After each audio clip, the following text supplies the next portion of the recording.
রান্নাবাটির পক্ষ থেকে সকল দর্শক বন্ধুদের স্বাগত জানিয়ে শুরু করছি আজকের রেসিপি।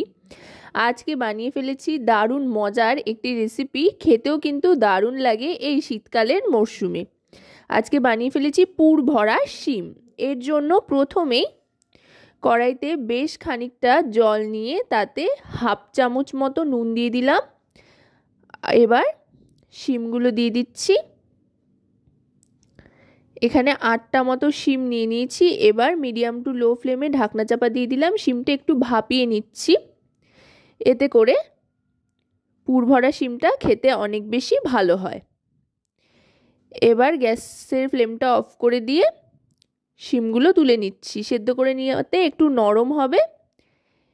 এবার এগুলোর ভেতর থেকে বীজটা বার করে নিচ্ছি। দুদিকটা কেটে নিয়েছি। আর সেদ্ধ করে নেওয়ার পর শিমগুলো কিন্তু একটু হাত দিয়ে চেপে ধরলেই এরমভাবে দেখুন ফাঁক হয়ে যাবে আর পকেটের মতো তৈরি হয়ে যাবে। আর তারপর আস্তে আস্তে ভেতরের যে দানাটা রয়েছে সেটা বার করে দিলেই হয়ে যাবে। এই দানাটা চাইলে পুর তৈরির কাজে আপনারা লাগাতেই পারেন, আবার যদি পছন্দ না করেন তো বাদও দিয়ে দিতে পারেন। এবার শিমটা থাক এক সাইডে। এবার পুরটা তৈরি করে নিচ্ছি। পুর তৈরির জন্য সাদা তেল 2 চামচ মতো গরম করে তাতে 1 টিস্পুন পরিমাণে সাদা জিরে ফোড়ন দিয়ে 1 মুঠো ভাঙা বাদাম দিয়ে দিলাম। বাদামটা একটু ভেজে নিয়েই দিয়ে দিলাম কাঁচা লঙ্কা কুচি। এবার দিয়ে দিচ্ছি রোস্টেড ধনে আর জিরে গুঁড়ো 1 টিস্পুন পরিমাণে, হলুদ গুঁড়ো 1 টিস্পুন পরিমাণে, Kashmiri red chilli powder 1 teaspoon পরিমাণে, আর দিয়ে দিচ্ছি স্বাদ মতো নুন। এবার ভালো করে সমস্তটা কষিয়ে নিচ্ছি।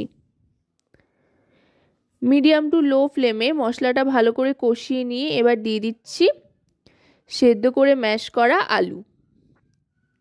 এখানে মাঝারি সাইজের 2টো আলু সেদ্ধ করে ম্যাশ করে নিয়েছি। এবার দিয়ে দিচ্ছি বেশ খানিকটা ধনেপাতা কুচি। এতে কিন্তু দারুণ সুন্দর একটা ফ্লেভার আসবে ধনেপাতার কুচি দিয়ে। এবার ভালো করে মিশিয়ে নেব। ব্যাস, পুর কিন্তু তৈরি হয়ে গিয়েছে। আমি গ্যাসের ফ্লেমটা অফ করে দিচ্ছি। ধনেপাতা দিয়ে আর খুব বেশিক্ষণ কিন্তু গ্যাস জ্বালিয়ে রাখার প্রয়োজন নেই, এতে করে ধনেপাতার টাটকা গন্ধটা থাকবে।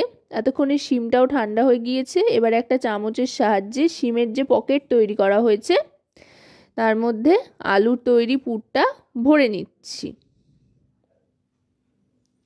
এবার এই পুরটা ভরে এইভাবে আস্তে করে চেপে দেব।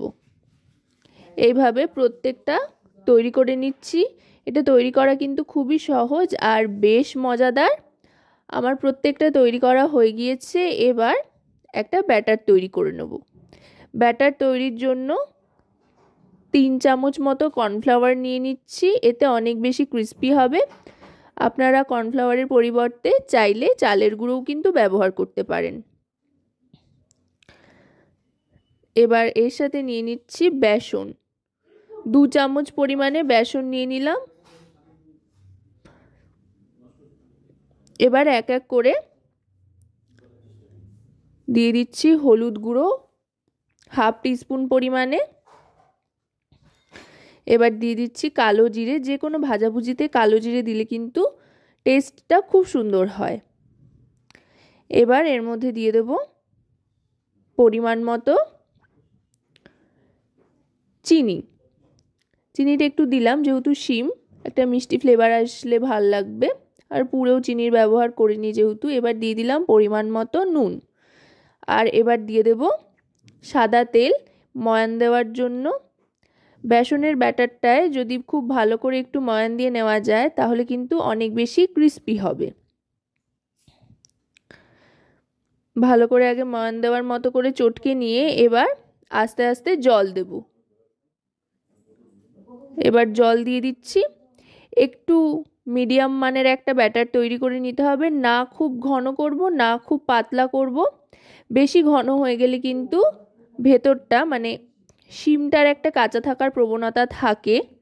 শিমটা যদি ভাজা না হয় তাহলে কিন্তু খেতে যেহেতু ভাল লাগবে না, সেই জন্য মিডিয়াম মানের ব্যাটারটা তৈরি করে নিলাম। তৈরি করে নিয়ে এবার শিমটা এর মধ্যে চুবিয়ে নেব। ভালো করে শিমটা ডিপ করে নিয়ে এবার সাদা তেলে ছেড়ে দেবো ভাজার জন্য। তেলটা আগে থাকতে গরম করে নিয়ে তারপরে মিডিয়াম টু লো ফ্লেম করে দিয়ে গ্যাসের আঁচটাকে একটা একটা করে কিন্তু ছেড়ে দিতে হবে।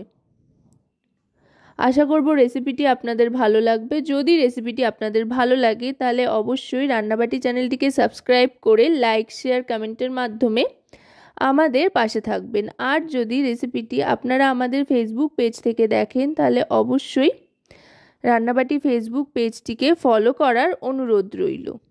দেখুন কথায় কথায় কিন্তু খুব সুন্দর ভাজা হয়ে গিয়েছে। শিমের ওপর হালকা একটা বেসনের কোটিংও লেগেছে, আবার শিমগুলোও কিন্তু খুব সুন্দর ভাজা হয়েছে, সেটা কিন্তু দেখেই বোঝা যাচ্ছে। দেখুন শিমের সবুজ সবুজ অংশগুলো থেকে বোঝা যাচ্ছে সেটা। এবার আমি এটা সার্ভ করে দিয়েছি। তো আজকের রেসিপিটি কেমন লাগলো সেটা কিন্তু অবশ্যই আমাকে জানাবেন।